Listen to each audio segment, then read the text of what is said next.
감사드립니다. 아, 제가 어제 그제 막 목 상태가 안 좋더니 지금 살짝 좋아진 것 같기도 한데요. 앞선 라디오 인터뷰에서는 너무 상태가 안 좋았습니다.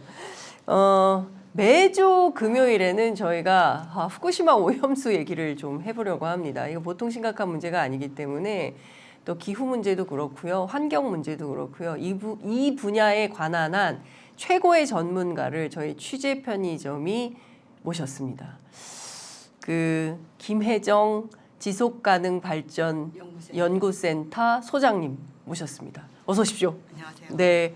원래 저하고는 인연이 깊으세요. 네. 예, 우리가 NGO 활동가 출신으로서 환경운동연합에 사실 그 전부터 네. 공해추방운동연합 이때부터죠. 네. 그럼 그게 몇 년도예요? 88년? 88년. 야, 그러니까 얼마 전에 저희 그 김창수 전 통일비서관 모셨는데 네. 그 일제강점기보다 더 길게 자기는 평화운동을 했다고 하는데 일제강점기보다 더 길게 환경운동 하신 거 아닙니까? 뭐그 정도. 하여간 그 문재인 정부에서 원안위에서도 활동을 하시고 어쨌든 환경과 관련해서는 김혜정 따라올 자가 없다라고 저희는 보고 그 실제로 전반적으로 마이크가 잘 안 들리나요? 제가. 예. 좀 적극적으로 들이대 주세요. 예. 네, 알겠습니다. 예, 마이크를 들이대 주시라는 말씀을 좀 드리면서 시작을 하겠습니다. 8월 24일이었죠. 네. 8월 24일에 일본이 오염수 방류를 시작을 했습니다. 그게 1차 방류였어요. 네, 그렇습니다. 그리고 이달 5일이죠. 네. 2차 방류 네. 시작을 했습니다. 7,800톤? 네, 각각. 네. 괜찮은 겁니까? 지금 상황이 어떤 건가요?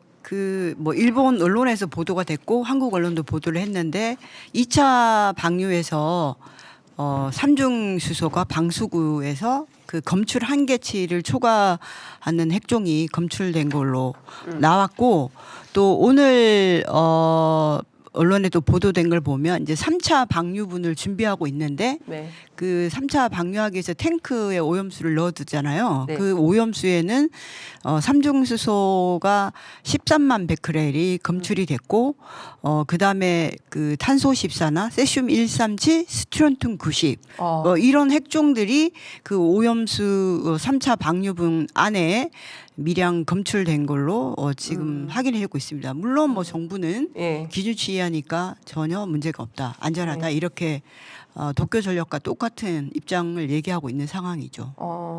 근데 지금 도쿄전력하고 똑같은 얘기를 하고 있기 때문에 오히려 더 정부를 신뢰하기가 어려운 그렇죠. 이런 상황이고 네, 네, 네. 원래 당초에 뭐 매일매일 무슨 그 리포트를 받아가지고 국민들께 다 알려드리겠다고 했는데 그것도 굉장히 시간이 지나니까 뜸해진 이런 그렇죠. 상황이어서 뭐 도쿄전력이 제공해야 뭐 또 받을 수 있으니까.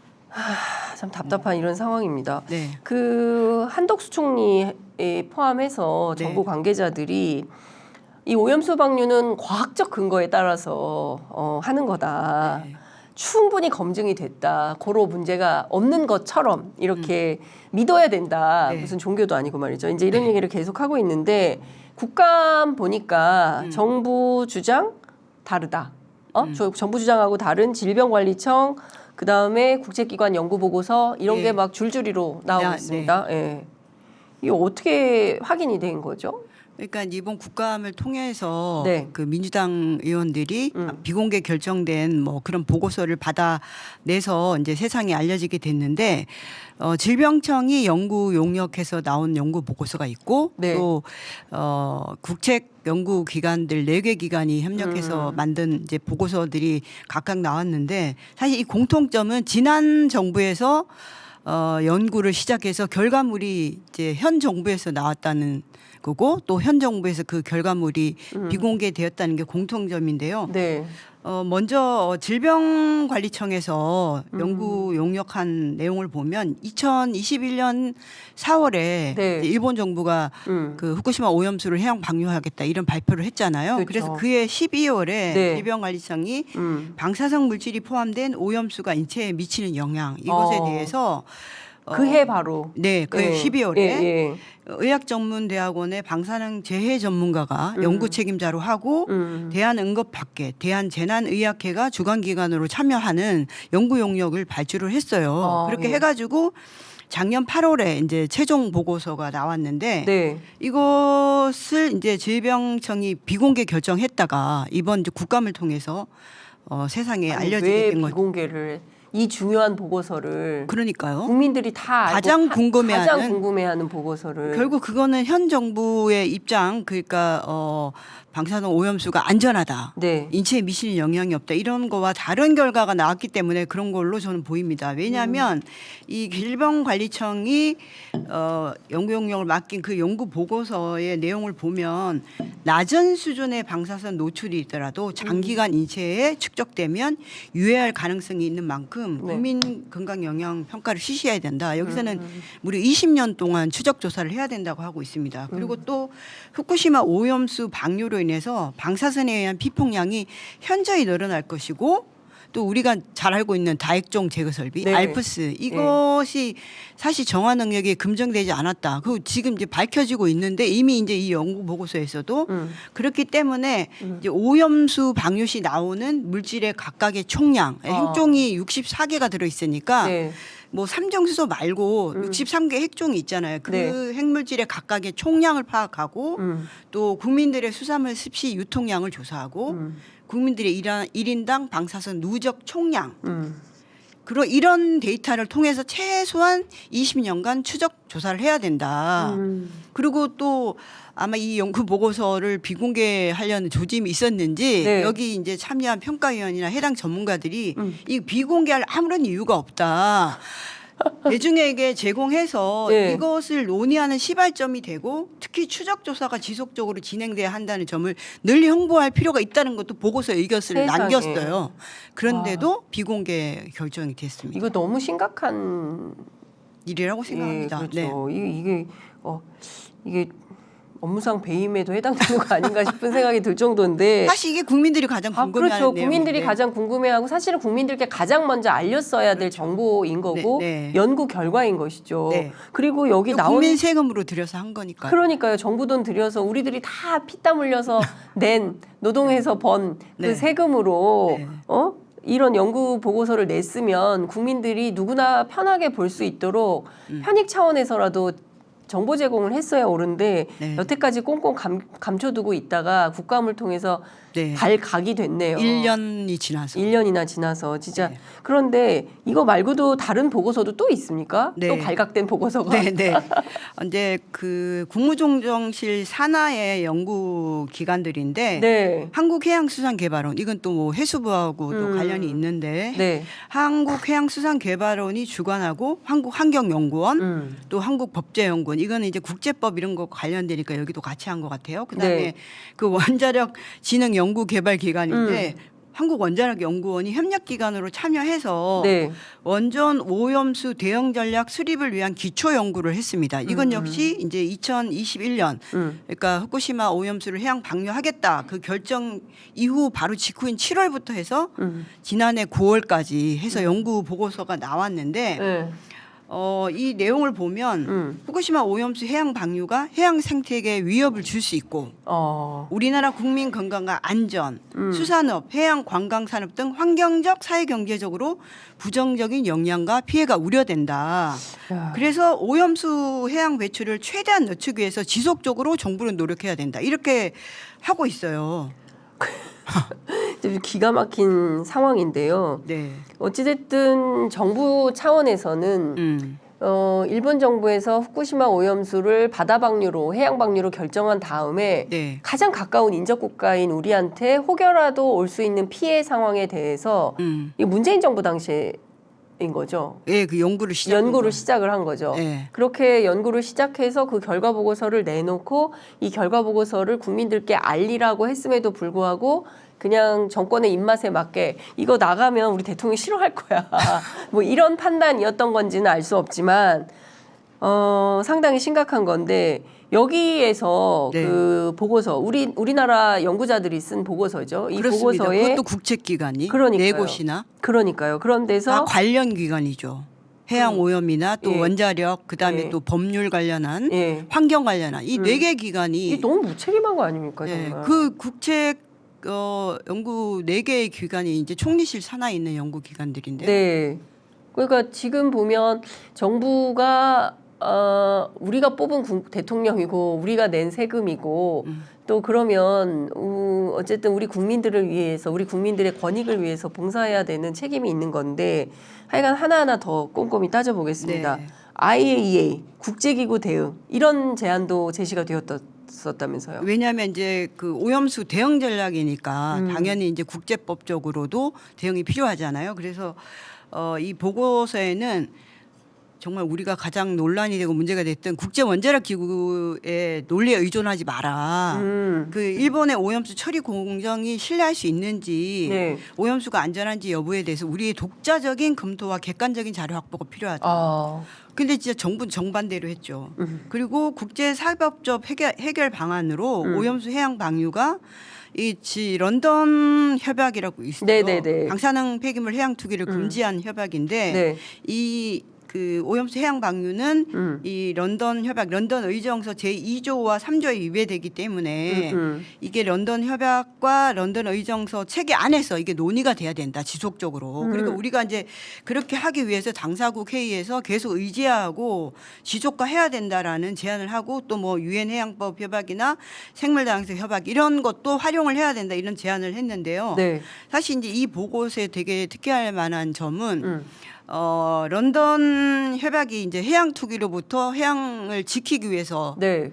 만들어진 1972년에 네. 만들어졌는데요. 그러니까 막 그 바다에 막 쓰레기 버리고 불법 투기하고 네네. 그다음에 원자력 관련된 폐기물도 막 버리고 네. 막 이렇기 때문에 그런 거 하면 안 돼. 네. 그 러시아에서 먼저 이것을 버려서 그때 제일 세게 반발한 나라가 일본이라면서요. 맞습니다. 그런데 일본은 자기네들은 이게 투기가 아니다. 왜냐하면 물을 그 뭐 만들어가지고 그 뭡니까 저기 그 뭐 통로를 네. 1km 그러니까 뺀. 통로를 만들어서 터널을 흘려보내 뚫었으니까. 그러니까 터널이기 1km 때문에 터널이. 예, 그런 주장을 하는 건데 네, 어처구니가 맞습니다. 없는 거죠. 그러니까 1993년도에 네. 제가 아까 이제 환경운동한 건 말씀하셨지만 그때 제가 이거 반대운동 열심히 아, 했거든요. 93년도에도 이거 반대운동. 왜냐하면 우리는 이제 러시아가 그 핵폐기물을 네. 동해 투기한다라는 것이 밝혀졌으니까 아. 제가 막 그거 이제 러시아가. 제가 환경운동 연합에서 네. 막 그거 반대운동하고 네. 막 러시아 대사관 앞에 가서 시위하고 막 이렇게 했었는데 참 기억도 아련하네요. 야. 30년 전에 그러니까요. 그렇게 또 국제단체들하고 했는데 당시에 이제 일본도 강력하게 반대를 했어요. 어. 그래서 일본은 이 런던 협약에서 그 핵폐기물의 해양 투기를 금지하도록 하는 거를 네. 의지해가지고 성공시켰어요. 그 결의문을 채택했습니다. 예. 그래서 96년도에 런던 의정서에 반영이 됐어요. 예, 일본의 요구가. 그러니까 우리야말로 그렇게 하라고 샘플을 제시한 거죠. 네. 왜냐하면 이거 오염수 해양 투기는 그 일본이 주장했던 그거 다를 바가 없다. 네. 그러니까 이제 우리가 의지해가지고 이것 역시 런던 협약을 위반하는 거다. 이렇게 이제 해야 된다고 사실상 얘기한 건데 네. 정부는 그렇게 하지 않았고 사실 그 우리나라 정부는 2019년도부터 이게 런던 그 협약 위반이라 입장을 견지하고 있었어요. 네. 그래서 이것을 이제 런던 협약이나 이런 데서 제기를 해가지고 네. 문제를 삼아야 된다. 이거 런던 협약 위배한다. 이런 입장을 가지고 있었는데 이제 그런 것들이 전혀 이제 작동이 안 된 거죠. 근데 이제 지금 보면 사실 30년 전에 30년 전에 활동에서도 반대 그때는 러시아가 난리쳐서 네. 러시아가 불법 투기해서 반대 운동. 지금은 또 일본. 일본이 뭐 이렇게 국제사회에 특히 이제 그 여러 처음이잖아요. 이렇게 그 7급 그 위험한 원전 사고에 네. 위험한 핵 오염수를 바다에 방류하는 인류 역사상 최초. 그러니까 또 30년 전이다. 30년 후나 운동가는 계속 현장에서 활동을 하고 있다. 시민사회단체 여러분 많은 후원을 좀 부탁드립니다. 러시아 핵투기 하니까 그때 그 네. 장면이 생각이 나네요. 아, 무슨 장면인데요? 여기서 잠깐 아니 듣고 제가 가요. 막 네. 이렇게 우리 활동가들하고 같이 막 길거리 다니면서 했던 그 사진이 있어요. 아. 뭐 아카이브에 기록한다고 그거를 이렇게 저한테 보여줬다. 아, 30년이니까 얼마 젊을 그 갑자기 그래서 내가 일본 얘기니까 아니 우리도 나도 너무 열심히 반대했었는데 막 이런 생각이 갑자기 났습니다. 그러니까요. 네. 예. 그러니까 지금 참 이게 그러니까 끊임없는 운동가들의 노력이 있기에 그나마 한국 사회도 국제 사회도 아주 더디게나마 발전하고 진보하는 게 아닌가 싶습니다. 그런데 정부는 말이죠. 네. 이 보고서들 그리고 또 이런 내용들의 과학적 보고서가 나오면 괴담이다. 뭐 국민들을 혹세무민한다 이러면서 계속 반박을 하고 이 연구 보고서도 비공개 처리를 하고 말이죠. 네. 이게 정부가 참고해서 국민 피해가 없도록 적극 나서야 되는 거 아닌가요?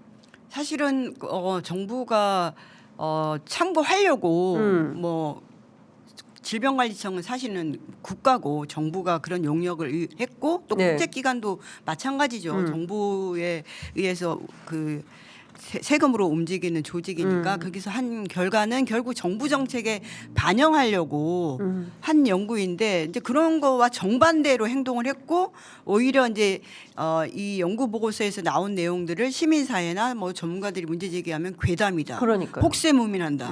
가짜 뉴스다. 이렇게 얘기하고 정작 과학적 연구 보고서는 참조를 비공개 하지 않고 처리를 해버리고 참조도 안 하고. 네. 그러니까 진짜 혹세무민을 당하고 있었네요, 우리 국민들이. 그렇죠. 예? 네. 오히려. 네. 그러니까 정말 저는 진짜 이런 게 심각한 것 같습니다. 그러니까 표 달라고 할 때는 네. 국민 편이다. 국민들의 이익을 위해서 봉사하겠다. 이러면서 대통령에 당선이 돼요. 그런데 당선된 다음에는 내 맘대로 하는 거죠. 그러면서 본인에게 혹시 불리하거나 문제가 될 만한 것들은 전부 가짜 뉴스라고. 그리고 언론들이 뉴스타파 최근에도 마찬가지 조금 옆길로 샜습니다만 문제 제기하고 검증, 의혹에 대한 검증에 대해서도 전부 가짜 뉴스라고 맞습니다. 공박을 해요. 그러니까 도대체 누가 가짜 뉴스를 배포하고 있는 것인지에 대해서는 진정한 검증이 좀 필요하고 오늘 이 자리에서 김혜정 대표께서 정확하게 설명을 해주고 계세요. 정부가 지금 가짜 뉴스를 배포하고 있는 거 아닙니까? 맞습니다. 네, 저 지금 10대 괴담 뭐 뉴스 그 KTX 타고 보고 네. 아 KTX에 진짜 그게 있어요? 있었어요. 배치되고 있어요? 그 처음에 배치했다가 아마 네. 철도 노조가 네. 이거 왜 국민 세금으로 이런 거 하냐 그래가지고 아 노동조합이 그나마 네. 예, 문제 제기를 하고 했군요. 하고 이제 언론에도 문제돼서 그거 나중에 설거문이 없어졌던데 제가 네. 그 철 KTX 타고 갖고 좀 직접 봤어요. 세상에. 근데 진짜 그 안에 가짜 뉴스가 더 많아요. 나중에 기회가 되면 얘기하겠지만 아우 그 가짜 뉴스만 따로 언제 한번 모아서 네. 기회를 마련해서 얘기를 좀 제가 들어. 진짜 기가 막혀서 혼자서 분석했어요. 혼자서 기차 안에서. 아니 그 나중에 썼어요 제가 어디에. 예. 아니 뭐 기고는 안 했지만 와, 그러니까 진짜 있을 수 없는 일이 지금 벌어지고 있기 때문에 국민 여러분들께서 진짜 눈 똑바로 뜨고 정부를 감시해야 되는 상황이 됐습니다. 그렇습니다. 언론도 시민사회도 국민도 정신 똑바로 차리고 도대체 뭐가 가짜 뉴스인지 정확히 봐야 되는데 지금 상황에서는 지금까지 저희가 살펴본 바로 오히려 정부가 더 가짜 뉴스를 퍼뜨리고 있다. 특히 후쿠시마 오염수에 관한 한 그렇습니다. 이런 말씀을 좀 네. 안 드릴 수가 없다 이런 말씀을 좀 드리고요. 얼마 전에 런던에서 이 런던 협약, 런던 의장소 관련해서 당사국 총회가 열렸잖아요. 네. 그때 아마 야당에서도 국회의원들이 갔던 것 같고요. 그리고 정부도 갔죠. 정보 갔죠. 이 자리에서 더 당사국 총회- 황당한 입장이 나왔죠. 그렇습니다. 네. 아 저는 진짜 그거를 얘기하려고 그러면 너무 저도 막 울화가. 국민의 한 사람으로서 울화가 치밀어서 패널로서 침착해야 되지만 우선 좀 말씀을 드리면 이제 지난 5일에 런던 국제해사기구 본부에서 예. 이제 런던 협약 런던 의제성 당사국 총회가 열렸어요. 그 총회에서 방사성 폐기물 관리에 관한 세션이 열렸는데 이 자리에서 이제 IAEA가 좀 설명을 했겠죠. 자기네가 네, 모니터링한 예, 예, 내용 예. 뭐 이런 거를 설명을 하니까 이제 중국 대표가 이제 일본 후쿠시마 오염 방류에 대해서 이기적이고 무책임한 행위다. 진짜 안전하면 바다에 버릴 필요가 없다. 네. 진짜 우리가 하고 싶은 얘기죠. 그러니까 예. 그거를 비판하면서 네. 이게 런던 협약이나 런던 의정서 논의 대상에 해상 투기에 해당되는지 심도 있게 논의하자 이렇게 그러니까 중국이 제일 세게 얘기하고 있어요. 네. 요새. 되게 맞는 말이죠. 우리가 해야 할 얘기를 하고 있어요. 근데 제가 좀 별도로 이따가 여쭤볼 네. 게 하나 있어요. 그래서 중국 관련해서. 강조했어요. 예. 그랬더니 뭐 또 영국과 캐나다가 뭐 IAEA 입장 지지하니까 중국 대표가 IAEA 평가는 그 일방적으로 일본 정부가 제공한 데이터와 정보에 기초하고 있다 이렇게 반박해서 그 사실이죠. 네. 그러니까 또 러시아 대표도 이거 런던 협약 런던 연정서 위반이다. 네. 이렇게 다시 한번 강하게 얘기를 했어요. 그랬더니 뭐 일본 대표가 아까 이제 장 기자님이 얘기한 대로 터널을 통한 방류는 예. 이거 해상 투기 안 아니다. 진짜 눈 가리고 아웅인 네. 그렇게 얘기를 하고 예, 또 예. 미국이 지지를 했어요. 근데 이제 한국이 뭐라고 얘기했냐? 예. 정말 우리 국민들이 정확히 기억하고 있어야 돼요. 네. 한국은 후쿠시마 오염수 첫 방류가 국제 원자력 기구를 포함한 국제사회에 의해 과학적이고 기술적 측면이 검토되고 국제 기준을 충족하는 방류 계획에 따라 이루어진 것으로 보고됐다. 남의 얘기하고 있어요. 그리고 해양수산부가 예. 대한민국은 오염수 방류가 해양 환경에 영향을 미치지 않는 점을 국제사회가 계속 확실히 하는 게 필요하다. 아니 우리 문제인데 우리 바다가 가장 가까이 있어요. 그러니까 근데 남의 얘기하듯 무슨 국제사회가 가장 가까이 있는 중국하고 런던이 지금 강하게 난리가 반대하고 있잖아요. 났는데 그러니까 방류가 원래 계획한 대로 진행되도록 하려는 국제사회의 계속된 노력은 런던 협약과 런던 의정사에서 해양환경 보호의 목표와도 일치한다. 이거 해양수산개발원의 연구보고서 결과하고 정반대로 그러니까요. 이런 발언을 그것도 그 당사국 총회 가가지고 정부가 예. 발언을 했습니다. 결국 이렇게 해가지고 의견이 갈리니까 여기서 의정서 논의 대상에서 결정이 예. 안 된 거예요. 그러니까 너무 심각한 상황인 건데 중요한 포인트는 우리나라 대표로 간 당사국 총회잖아요. 네네. 남의 그럼 총회가 아니라 당사국. 당사자들이 와서 당사자들의 입장을 발표하고 서로 협의해서 논의해서 결론을 내는 자리인데 가서 남의 다리 뒷다리 긁는 식으로 우리 정부 대표가 가서 얘기를 한 겁니다. 이거를 우리가 잘했어요. 우리 정부 정말 잘하고 있네. 이렇게 평가를 할 수가 있습니까? 일본 정부보다 진짜 우라가 터져. 더하게 얘기했죠. 일본 정부보다.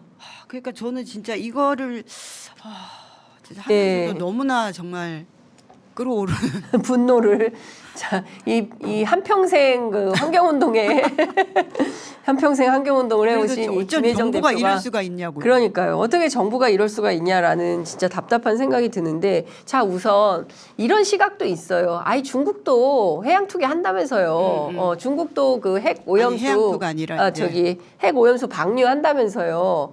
중국도 하는데 우리나라도 하는 거잖아요. 근데 네네. 중국도 하는데 왜 일본만 가지고 그러냐? 이렇게 얘기하는 우파 진영의 인사들이 네. 있습니다. 그러니까 중국에 이제 원전이 있고 우리나라도 네. 원전이 있으니까 원자력 발전소를 가동하면 네.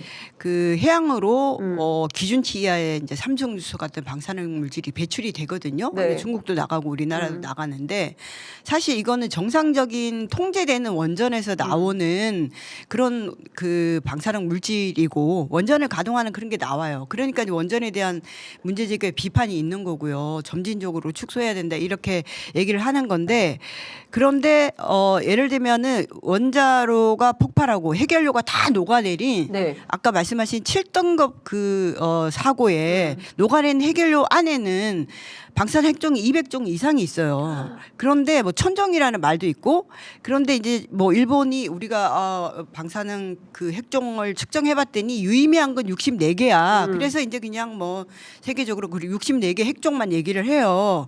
근데 그 핵종에는 삼중수소보다 훨씬 위험한 뭐 스트론튬 92든 탄소 14든 네. 플루토늄 239든 이런 핵종들이 들어가 있어요. 반감기가 한 몇백만 년 되는 것도 있더라고요. 네. 예. 탄소 14도 삼중수소처럼 완전히 제거하지 못하는데 반감기가 5,730년이에요. 플루토늄 239는 24,000년. 24,000. 그런 핵종들이 기준치 이하라는 이름으로 지금 나오게 생겼어요. 나오고 있는 거죠. 왜냐면 아까 어떡해. 제가 처음 시작할 때 뭐 예. 여러 가지 핵종 예, 얘기했잖아요. 근데 그거는 뭐 우리나라 정부나 도쿄전력이 이거 기준치 미만이니까 문제 없다. 그럼 나가는 거예요, 그냥. 제로 상태로 나오는 게 아닙니다. 예. 근데 제가 이제 앞서 다시 돌아가면 왜 삼중수소만 마치 문제인 것처럼 얘기하냐. 그거는 원자력을 운영하는 국가의 다 약점이에요. 그러니까 일본 정부는 나머지 63개 핵종을 숨기고 네. 그냥 마치 삼중수소만 문제인 것처럼 그거 니네도 배출하잖아. 중국도 배출하고 한국도 하잖아.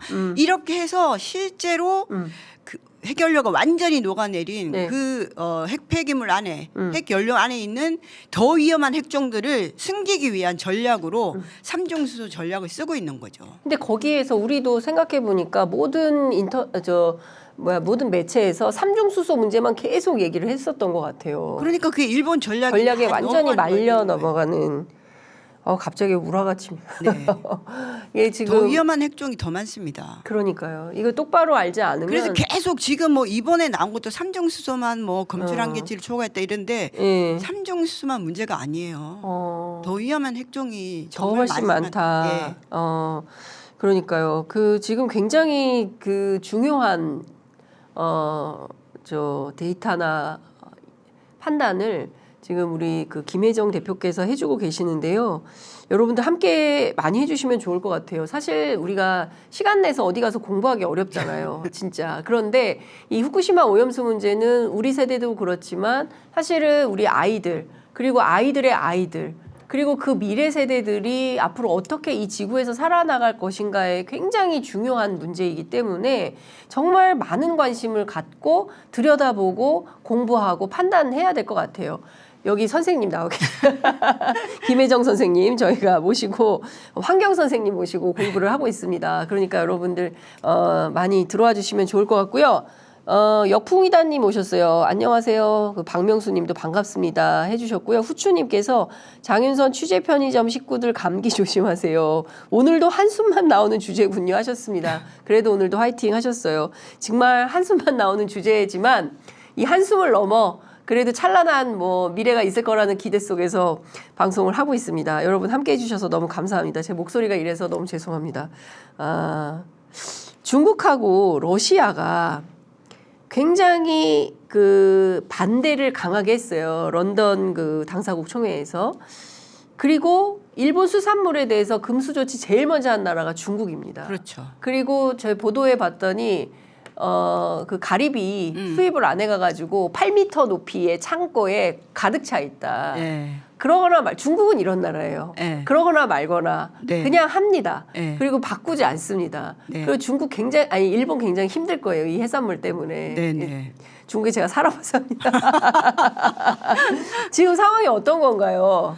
그러니까 이제 중국은 그 오염수 방류 직전에도 굉장히 강력하게 네. 반대를 하고 네. 방류하니까 바로 그냥 금수 조치했죠 수산물. 그러니까요. 근데 일본산 수산물의 최대 수출국이 중국이에요. 맞아요. 예. 그러니까 이제 가리비가 지금 태산같이 써여 있어가지고 네. 일본에서 그 수출이 안 되니까 그 수영자들한테 가리비 껍질 까는 일을 시키겠다 이런 발표를 했다고 마이니치 신문이 보도를 했는데 네. 러시아도 이제 그 16일 예. 얼마 전이죠. 16일에 우리도 중국하고 같이 금수 조치하겠다. 그래서 일본산 수산물 수입 금지 조치를 했어요. 그래서 이거는 우리 안전의 예방 차원에서 이런 조치를 한다 이렇게 발표를 했는데 네. 실제로 중국은 말씀드린 대로 이제 최대 일본산 수산물의 그 수입처인데 수출국인데 네. 그래서 지난달 9월, 8월 14일부터 바로 금수 조치를 했으니까 9월 달에 영원 네. 전국 세간에 통계 올라갔더니 일본산 수입액이 영원 그게 431억 원이었다고 합니다. 와. 한 달 동안 세상에. 예. 431억에서 빵원이 된 거예요. 예, 빵원이 됐어요. 근데 중국은 이럴 거예요. 예, 이러고도 남아요. 그렇죠. 중국에서 수영자들이 마늘 까거든요. 이거 이제 마늘.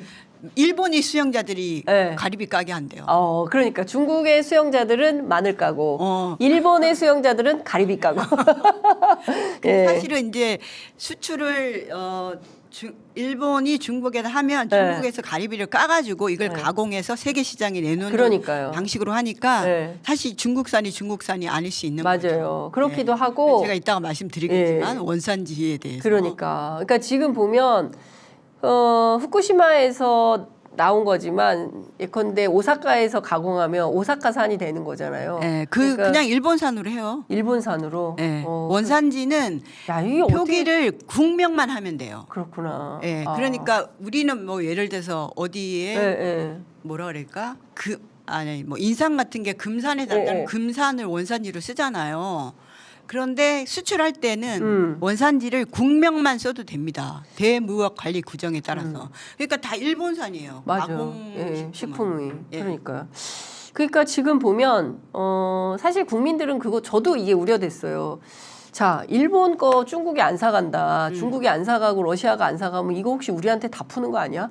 저는 사실 그런 걸 제일 걱정하고 또 우리가 정부에서는 절대 일본산 후쿠시마 수산물 들어올 리 없다라고 강조는 하지만 이것도 슬그머니 또 풀어줘서 이거 전부 우리 국민들이 또 그렇잖아요. 또 어려운 분들은 싸면 또 사게 되니까 저도 주부라서 그런 게 좀 있거든요. 근데 수산 가공품은 들어오니까요. 후쿠시마산. 네. 들어오고 있어요? 네. 정말이요? 지금 이제 그 우리나라 정부가 아니라고 했는데. 2013년 9월부터 네. 후쿠시마 현을 포함한 8개 현에 대한 수산물 수입은 금지하고 있지만 네. 그러나 그 수산물 외에 신선 수산물 외에 모든 식품은 들어와요. 야, 이거 심각하다. 정말 몰랐어요. 아, 그래요? 저는 안 들어오는 줄 알았어요. 들어와요. 정부를 믿었던 제가 너무 순진했네요. 그러니까 그거를 이제 그 포장을 해서. 정부가 계속 그렇게 강조를 하니까 사람들은 그냥 후쿠시마 현 포함한 8개 현에 예. 모든 게 안 들어오나 보다 이렇게 하는데 그렇지 않아요. 그러니까 예를 들면 지금 이제 우리나라 지금 일본산 수산물 기피한다는 게 있잖아요. 예. 그런데 시중에 나가면 일본산을 찾기 힘들어요. 그런데 일본산 들어오고 있거든요. 수산물이. 다 어디로 간 거예요? 그러니까 이제 원산지 그 표기 위반 사례가 굉장히 많고 예를 들면 이제 뭐 해양수산부 수산정보 포탈에 따르면은 네. 이제 꾸준히 들어와요. 2020년에도 3218톤, 21년에도 32,460톤, 아이고. 뭐 22년도에도 38,000톤 이런 정도가 일본산 수산물이 수입되고 있거든요. 네. 그런데 그게 이제 예를 들면 늘었네요. 종류로 보면은 네. 가리비, 예. 돔, 예. 폐각, 예. 조개류 같은 거겠죠. 아. 멍게 이런 순으로 수입이 됐고 네. 이제 예를 들면 이제 수입산이라는 이름을 달고 유통되는 그 수산물 중에서 일본산 비중은 방어 병어가 100%예요. 그러니까 만약에 수입산에 꼬리표가 붙었다. 그럼 그건 일본산인 거죠. 방어 병어 100%. 방어병. 명성을 하고 있어요. 그거 99%, 멍게는 98%. 와. 가리비 74%, 뭐 예. 돔 62%, 가오리 46%인데 지난해 기준으로. 예. 근데 이게 그러니까 우리가 뭐 방어 병어, 예. 영성은 명계 이런 건 거의 예. 100%가 일본산이다. 수입산이라고 돼 있으면 네. 이렇게 봐야 되는 거죠. 지금 이수빈님께서 저는 일본산 때문에 생선 안 먹어요 하셨고요.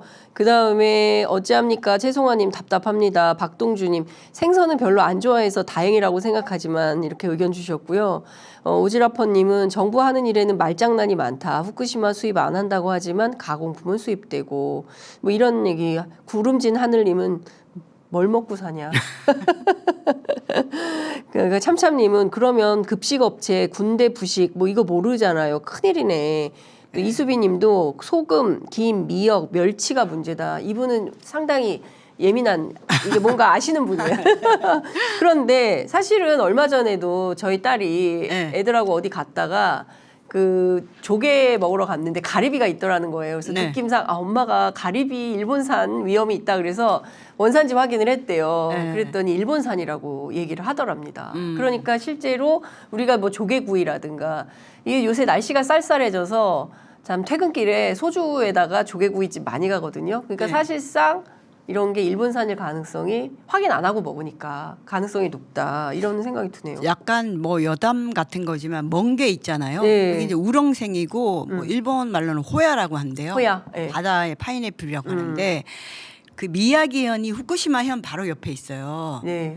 근데 그 미야기현이 이제 멍게 양식으로 유명한 굉장히 지역인데 네. 우리가 이제 금수 조치를 했잖아요. 네. 수산물은 수입을 못하게 하니까 멍게도 그 수출을 못하게 됐는데 연간 12,000톤 생산 중에서 7,000톤을 우리나라에 수출했어요. 그게 우리나라 수출해서 산다고 해도 옛날에? 과언이 아닌. 네. 그러니까 이제 뭐 그 어업에서 되게 타격이 컸잖아요. 네. 그래서 지금 이제 우리한테 수출할 분량인 7,000톤은 폐기를 하고 도쿄전력이 원인 제공을 했으니까 보상을 해주고 있어요. 지금. 네.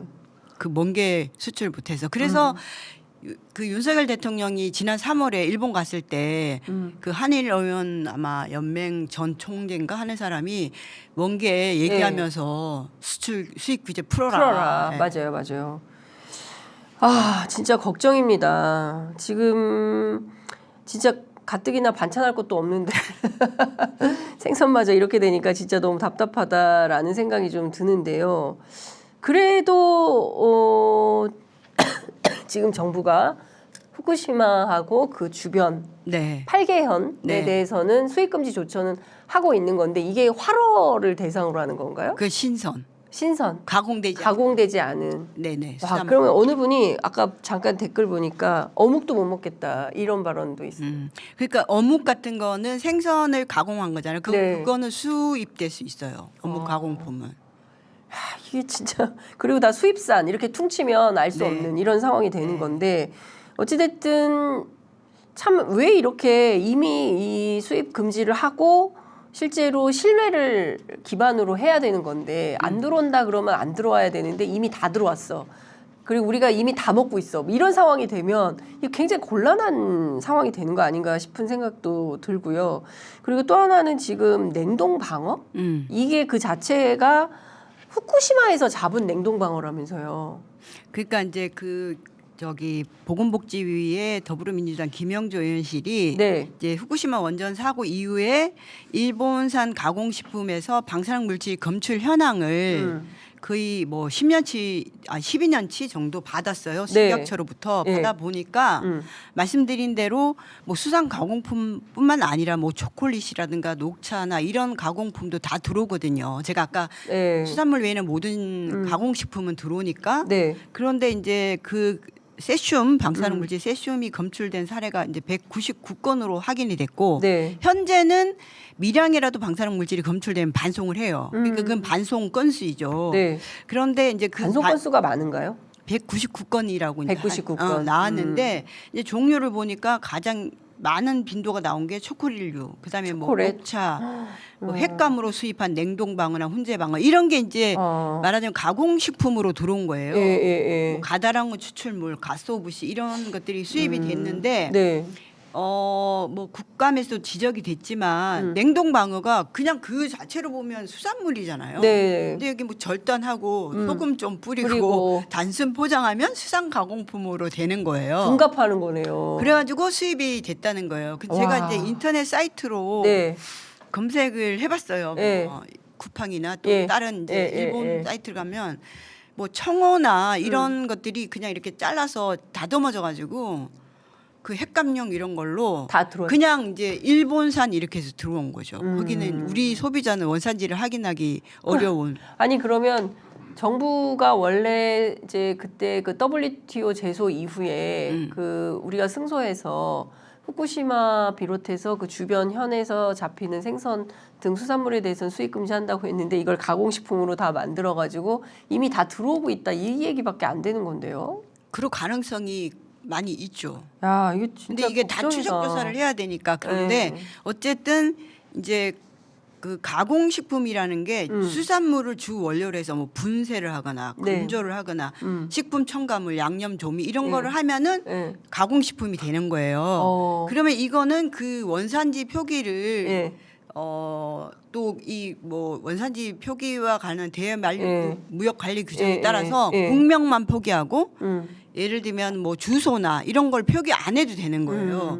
그러니까 그게 후쿠시마 산인지 네. 옆에 미야기 산인지 이거를 소비자가 알 길이 없는 그런 상황인 거죠. 그런 사각지대가 있다는 거예요. 지금 많은 분들이 의견을 주고 계시는데요. 박동주님께서 자세하게 알려주셔서 진심 감사합니다. 고맙습니다. 이런 의견 주시고 계시고 그 다음에 역풍이다님이 김장철이 다가오는데 통영에서 굴 양식하는 친척들하고 지인들이 걱정을 많이 합니다라고 합니다. 굴 먹어도 될까? 이런 고민 안 팔리면 어떡하나 이런 걱정도 하는 것이고요. 일본 간장도 먹으면 안 되나요? 이번에 방사성 물질 검출 사례를 보면 미소 된장 그런 데서 나왔어요. 근데 미소 된장에서도요? 예. 그 김영조 의원실이 예. 물론 반송됐지만 예. 근데 그거는 반송됐다 하더라도 야. 나온다는 얘기잖아요. 근데 초콜릿에서는 왜 나올까요? 저는 그것도 의문이에요. 제 생각에는 밀크 초콜릿, 우유, 아, 우유 같은 것도 되게 그 방사능 오염이 돼 있다는 거예요? 아니 이제 뭐 그 소가 예. 풀을 먹는 과정에서 그 풀이 또 방사능에 오염될 수 있잖아요. 최근에 또 뭐 와. 연구 결과 나왔는데 거기 보면 방사능 물질 세슘이 방사능을 300년간 띄거든요. 그런데 후쿠시마 일대에 67%, 65%인가가 이제 세슘에 오염돼 있다. 그러니까 비만 오면 쓸려 내려온다. 이런 연구 결과가 나왔는데 그건 뭐 초기부터 그런 보도들은 많이 나왔어요. 근데 연구를 통해서 다시 확인이 된 거죠. 이게 보통 심각한 문제가 아니다라는 생각이 좀 드는데요. 그래서 사실 농산물에 많이 나와요. 그래서 방사능 수치가. 예, 왜냐하면 뭐 두릅이나 고사리나 예. 버섯류 이런 거는 말할 것도 없고. 그러니까 단순히 이게 수산물만의 문제가 아니라 그럼요. 버섯류 뭐 이런 데도 예. 제가 그 후쿠시마 현장 취재 갔던 한 기자한테 들었더니 그 현장에서 만난 그 후쿠시마 인근에 살고 있는 소년이었는데 이제 뭐 낚시를 하고 있어서 뭐 이런 거 괜찮냐 등등 묻다가 뭐 이 무슨 그 측정하는 거 있잖아요. 방사능 농도. 측정. 예, 방사성 농도 측정기로 이렇게 됐더니 그 거기서도 소리가 났다는 거예요. 사람한테도요. 그런 얘기를 한 경우가 있는데 그게 사실일까요?